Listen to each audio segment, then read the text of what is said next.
సుప్రీంకోర్టులో తీర్పు ముందు సీనియర్ జడ్జ్ అనిరుద్ధ్ బోస్ గారు ఆయన తీర్పును విడిగా చెప్తూ 17A ఏదైతే చంద్రబాబు నాయుడు గారి లాయర్స్ వాదించారో ఆ 17A అనేది అప్లికబుల్, గవర్నర్ గారి అనుమతి లేకుండా ఎటువంటి ఎఫ్ఐఆర్ బుక్ చేయడానికి వీల్లేదు అని చాలా స్పష్టంగా చెప్పడం జరిగింది.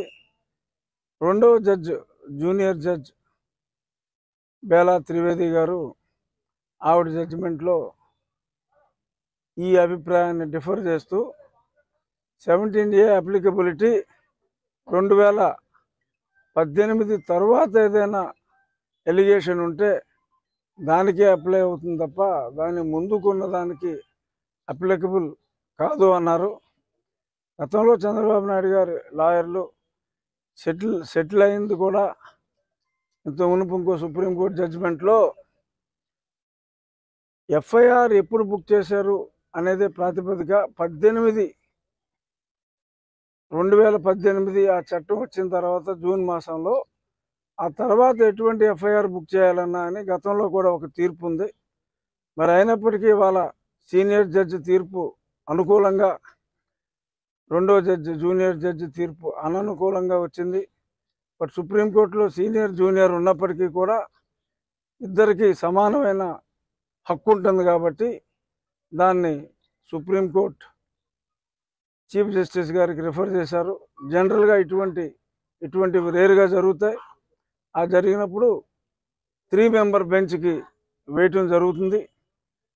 అది మళ్ళీ బెంచ్ కాన్స్టిట్యూట్ అవ్వటం, మళ్ళీ ఆర్గ్యుమెంట్లు అవ్వటం, మళ్ళీ తిరిగి ఇవన్నీ జరగాలి అంటే అది కనీసం చాలా తొందరగా అయితే, సూపర్ ఫాస్ట్గా అయితే ఒక 6 నెలల సమయం పట్టొచ్చు. కానీ బెయిల్స్ అన్నీ కూడా అన్ని కేసుల్లో కూడా చంద్రబాబు నాయుడు గారికి బెయిల్స్ వచ్చేసినాయి కాబట్టి ఎటువంటి ఇబ్బంది ఆయనకు ఉండదు. రాబోయే రోజుల్లో త్రిసభ్య ధర్మాసనం ఖచ్చితంగా అనుకూలంగానే ఆ జడ్జి గారి తీర్పును బట్టి, అంటే ముగ్గురు ఉండి ఇద్దరు ఒక సైడ్ ఉంటే సరిపోతుంది. డిఫర్డ్ జడ్జిమెంట్ అయినప్పటికీ ఖచ్చితంగా ఈ కేసులో 17A అప్లికబిలిటీ గురించి ఎటువంటి అనుమానాలు చంద్రబాబు నాయుడు గారి అభిమానులకు కానీ, రాజ్యాంగాన్ని గౌరవించే వారు ఎవరో కానీ అనుమానపడాల్సిన పని లేదు. దురదృష్టం తీర్పులు మన జస్టిస్ బొబ్బిలి పులి సినిమాలో కోర్టుకి తీర్పు మారుతూ ఉంటుందని చూసాం. కానీ అదే కోర్టులో ఒక జడ్జి ఒక రకంగా, ఇంకో జడ్జి ఇంకో రకంగా చెప్పాల్సిన పరిస్థితి రావటం, వినాల్సిన పరిస్థితి మనకు రావటం దురదృష్టం. బట్ రాబోయే రోజుల్లో ఖచ్చితంగా అనుకూలమైన తీర్పు వస్తుంది 17A అప్లికబిలిటీ మీద. ఎటువంటి ఇబ్బంది మనకి లేదు. సార్, వచ్చే ఎన్నికల్లో కొడాల నానికి డిపాజిట్లు కూడా రావు అని చెప్పేసి టీడీపీ నేతలు ఇవాళ సభ ద్వారా మేము ప్రూవ్ చేస్తామని చెప్పి టీడీపీ నేతలు.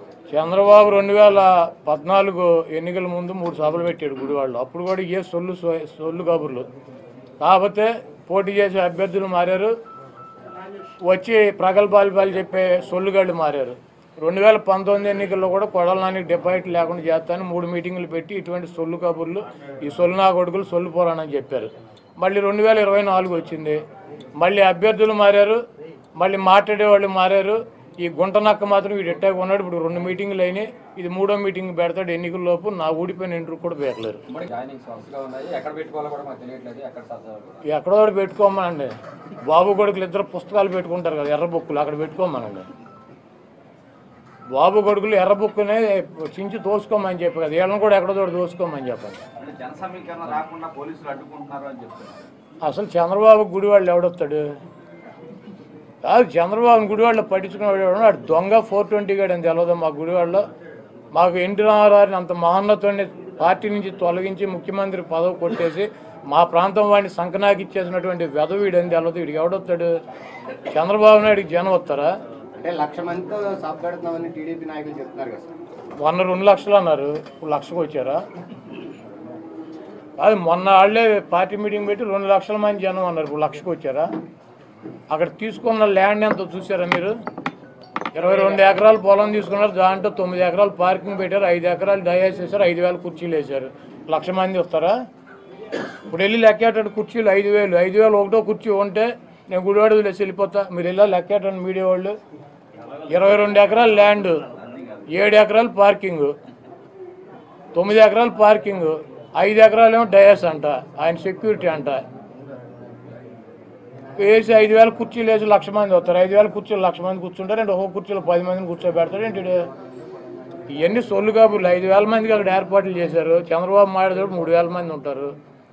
చంద్రబాబుకి ఆయన ఋత్విక్ రోషన్ ఏంటి ఓ జగబడి వచ్చేటకి ఈ సొల్లు కానీ నా చిన్నప్పటి నుంచి చూసి ఇటు సొల్లు కబుర్లు, సొల్లు పురాణం ఇవన్నీ ఈయన మా వాళ్ళకి చెవుల్లోంచి రక్తం కారింది. చంద్రబాబుని పట్టించుకున్నాడు గుడివాళ్ళు ఎవడు ఉండడు. Hit TV presents like, share, comment. TV వాళ్ళకు కూడా నేను ఒక సర్ప్రైజ్ ఇద్దాం అనుకుంటున్నాను. మీరు మాత్రమే జెస్సీ ఎందుకు అయ్యారు? ఇలాంటి అమ్మాయిలకి పిలవడానికి బాగుంటుంది. చందు సాయికి like you and have a జనాలకి ఒక పేరు నచ్చిందంటే దీనికి ఒక ప్రాసెస్ ఉంటుంది. ఎందుకు ప్రాసెస్? డైరెక్ట్గా వెళ్ళిపోదాం. ఏదైనా ఒకటి మర్చిపోయినావా నువ్వు? ఏం మర్చిపోయావు? ఏదో ఆ టైంకి మన సుడి బాగుంటే ఎవరన్నా చూపిస్తే రాయగలం కానీ డోర్ టు డోర్ సేల్స్ చేసేవాళ్ళు. శారీ వస్తుంది కదా, శారీలో వెనకాల కట్టుకుని